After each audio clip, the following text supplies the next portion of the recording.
Una giornata dai due volti rappresentati in questi cartelli. Da un lato il dato sui ricoverati in area non critica che per la prima volta da molte settimane registra un segno negativo, dall'altro il numero dei decessi, 100 nelle ultime 24 ore, il giorno con la più alta mortalità. E proprio su questo fronte circa l'80% delle vittime aveva più di 70 anni. Per quanto riguarda la tenuta degli ospedali, la pressione continua ad essere forte con quasi 2400 pazienti, ma al momento è difficile dire se il picco sia già stato raggiunto. Io non so dirvi se abbiamo raggiunto l'apice come previsto, però è pur vero che degli indicatori, anche se timidissimi, anche a livello nazionale ci sono.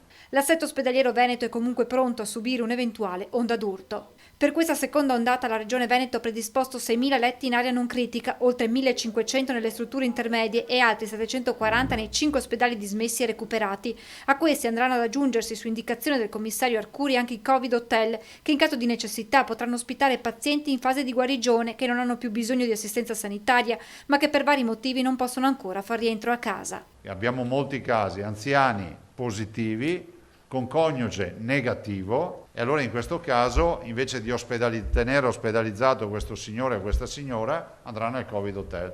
Potrebbero essere riservati anche dei posti a dipendenti ospedalieri. C'è chi dice guarda, io voglio mettere in sicurezza la mia famiglia, c'è anche c'è un minimo di posti anche dedicato per queste emergenze. Alle ULSS il compito di individuare le strutture più idonee. Sono state individuate circa una ventina di strutture.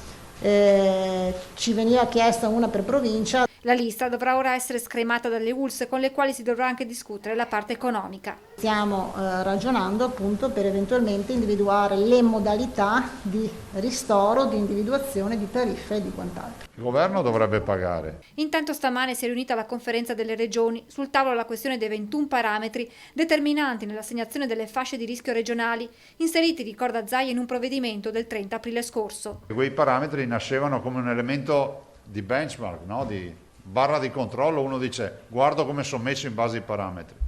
Adesso è diventato un elemento di giudizio. Dalle regioni una serie di richieste al governo. Di fare, come si può dire, fare più sintesi e non avere tutti questi parametri, questi 21 parametri. Si chiede di rafforzare il tema del confronto preventivo, cioè della serie non mi puoi dire venerdì che sabato sono in zona rossa,